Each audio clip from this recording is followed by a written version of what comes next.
कल 15 अगस्त था। देश 80वां स्वतंत्रता दिवस मना रहा है। कहते हैं कि भारत बदल गया है। अब कोई ऊंच नीच नहीं रही।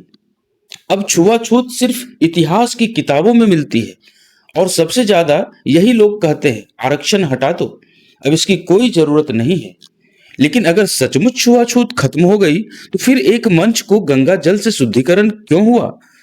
अगर बराबरी आ गई तो फिर हवन क्यों कराया गया?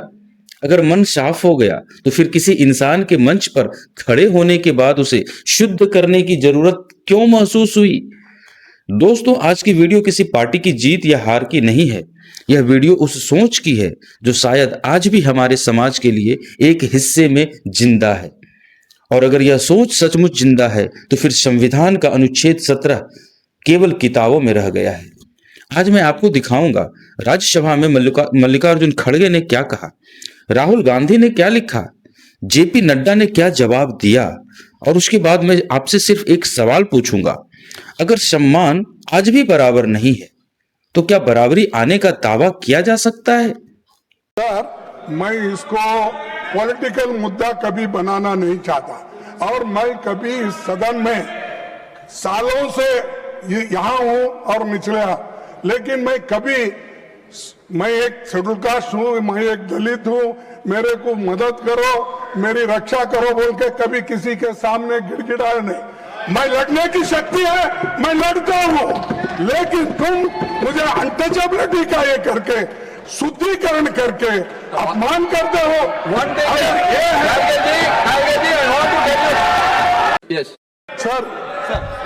सर, बड़े दुख के साथ कहना पड़ता है, मैं हल्द्वानी में पब्लिक स्पीच में रामलीला मैदान में रामलीला स्टेज पे भाषण किया और लाखों लोग वहां पर थे। उस वक्त मैंने किसी समाज का, किसी धर्म का नाम नहीं लिया, सिर्फ मैं लोगों के समस्याओं को वहां पर बताया। लेकिन मेरे स्पीच होने के बाद कल वो लोग, बीजेपी के लोग सब मिलके हवन करके उस स्टेज का शुद्धिकरण करने का काम किए। ये you might have read in the newspaper. Is it the way in democracy? How you are protecting the constitution? Rahul Gandhi ने इस घटना को सिर्फ मल्लिकार्जुन खड़गे का अपमान नहीं बल्कि संविधान और सामाजिक समानता पर हमला बताया। अब राहुल गांधी की राजनीति से आप सहमत हों या असहमत, लेकिन इस घटना ने एक ऐसा सवाल खड़ा कर दिया है जिससे बचना आसान नहीं है। क्या आज भी इस देश में कुछ लोगों की पहचान उनके कर्म से नहीं, उनकी जाति से की जाती है? अगर जवाब नहीं है तो फिर ऐसी घटनाएं बार बार सामने क्यों आती है? दोस्तों, आज मैं उन लोगों से भी एक सवाल पूछना चाहता हूं जो हर दूसरे दिन सोशल मीडिया पर लिखते हैं आरक्षण हटा दो, अब इसकी जरूरत नहीं है। बहुत अच्छी बात है, लेकिन पहले एक ईमानदार जवाब दीजिए, क्या समाज में बराबरी दे दी है? क्या आज हर दलित, हर आदिवासी, हर गरीब और वंचित बिना किसी भेदभाव के सम्मान के साथ जी रहा है? अगर बराबरी आ गई है तो फिर किसी मंच का शुद्धिकरण क्यों? आज भी समय समय पर दलित उत्पीड़न की खबरें सामने आते रहती है। कहीं किसी युवक को सार्वजनिक अपमान, कहीं दूल्हे को घोड़ी से उतार दिया जाता है, कहीं मूंछ रखने से पीटा जाता है, कहीं मंदिर में प्रवेश को लेकर विवाद। तो फिर किस आधार पर कहा जाता है कि अब सब बराबर हो गए? मैं सरकार से पूछना चाहता हूं, क्या मोदी सरकार वह दिन घोषित करने की हिम्मत दिखाएगी जिस दिन पूरे विश्वास के साथ कह सके कि इस देश में अब जाति के आधार पर कोई भेदभाव नहीं बचा, इसलिए आरक्षण की आवश्यकता समाप्त हो गई है? अगर ऐसा दिन अभी नहीं आया तो फिर आरक्षण खत्म करने की मांग इतनी जल्दी क्यों? और दोस्तों, यहीं पर हमें अपने संविधान को भी याद रखना चाहिए। भारत के संविधान का अनुच्छेद 17 साफ कहता है, अस्पृश्यता समाप्त की जाती है और किसी भी रूप में इसका पालन कानूनन निषिद्ध है। यानी संविधान ने 75 साल पहले ही तय कर दिया था कि इस देश में कोई इंसान छूने से अपवित्र नहीं होता, कोई ऊंचा कोई नीचा नहीं। लेकिन सवाल है, क्या सिर्फ कानून बदलने से समाज की सोच बदल गई? अगर बदल गई तो फिर ऐसी घटनाएं क्यों सुनाई देती है?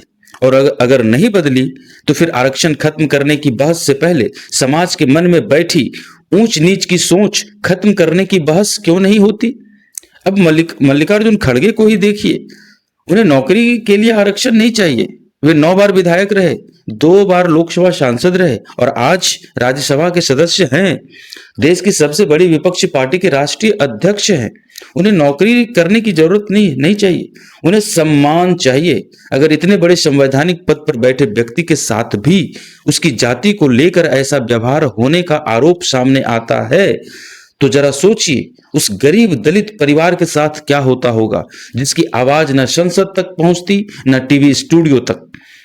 दोस्तों, चेहरे बदल गए, कपड़े बदल गए, मोबाइल बदल गए, लेकिन क्या कुछ लोगों के मन का मैल आज भी वहीं का वहीं रह गया?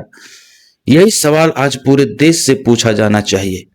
सर, जो माननीय खड़गे जी ने कहा है, ये सच में बहुत ही दुखदाई विषय है और ये दुखदाई सिर्फ कांग्रेस पार्टी के लिए नहीं, ये दुखदाई हम सब के लिए है।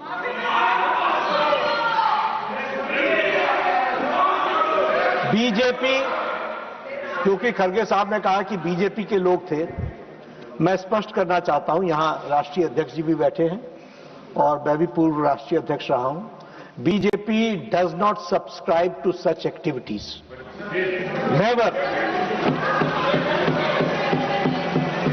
लेकिन आपने कहा है हम इसकी तहकीकात भी करेंगे, लेकिन मैं आपको विश्वास दिलाता हूं।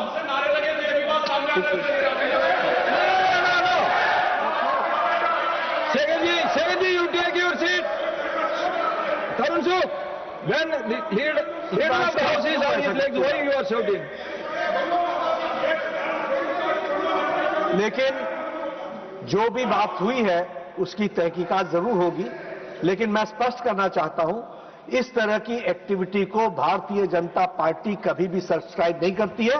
मैं भर्त्सना करता हूं और मैं भर्त्सना भी करता हूं और राष्ट्रीय अध्यक्ष जी इसको गहराई से देखेंगे भी, लेकिन आपकी भावनाओं को जो ठेस पहुंची है वो सच में हम सबके लिए खेद का विषय है। अब आपने खड़गे जी की बात भी सुन ली, राहुल गांधी का ट्वीट भी देख लिया और अब भाजपा अध्यक्ष जेपी नड्डा का पक्ष भी आपने सुन लिया। लोकतंत्र की यही खूबसूरती है कि हर पक्ष को सुना जाना चाहिए, लेकिन अब सवाल बयान का नहीं, जवाबदेही का है।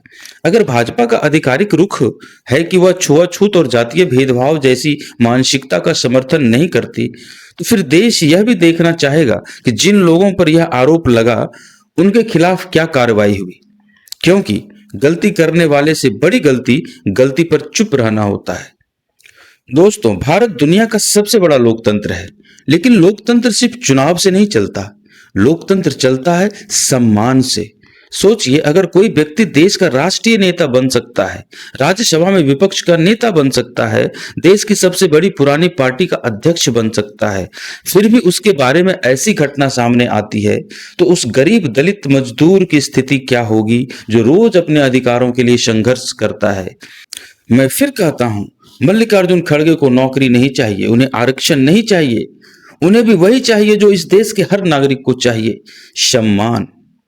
और जब सम्मान ही बराबर नहीं है तो फिर बराबरी का दावा कैसे किया जा सकता है? यही कारण है कि जब कोई कहता है कि आरक्षण खत्म कर दो, तो मैं कहता हूं, पहले वह दिन लाइए जब किसी बच्चे से स्कूल में उसकी जाति ना पूछी जाए, जब किसी दूल्हे को घोड़ी से ना उतारा जाए, जब किसी इंसान को उसके जन्म के आधार पर छोटा ना समझा जाए, जब किसी मंच को किसी व्यक्ति के जाने के बाद में शुद्ध करने की जरूरत महसूस ना हो। वह दिन लाइए, बैठकर आरक्षण पर भी चर्चा करेंगे, लेकिन जब तक समाज के हर व्यक्ति को समान सम्मान नहीं मिलता, तब तक यह बहस अधूरी रहेगी। मैं इस वीडियो का अंत राजनीति से नहीं, संविधान से करना चाहता हूं। डॉक्टर भीमराव अंबेडकर ने संविधान लिखते समय केवल कानून नहीं बनाया था, उन्होंने एक सपना लिखा था, एक ऐसा भारत जहां किसी इंसान की पहचान उसकी जाति नहीं, उसकी इंसानियत होगी। आज सवाल भाजपा से भी है, कांग्रेस से भी है और हम सब से भी है। क्या हम सचमुच बदल गए हैं या हमने सिर्फ अपने शब्द बदल लिए हैं? और मन के भीतर बैठी ऊंच नीच की सोच को आज भी जिंदा रखा हुआ है। अगर आपको लगता है कि किसी भी भारतीय का सम्मान उसकी जाति देखकर तय नहीं होना चाहिए, तो इस वीडियो को ज्यादा से ज्यादा लोगों तक पहुंचाइए, क्योंकि देश तब आगे बढ़ेगा जब संविधान किताबों से निकलकर लोगों के व्यवहार में दिखाई देगा। मैं हूं सुमन भारती, आप देख रहे थे देश की बात भारती के साथ। नमस्कार, जय हिंद।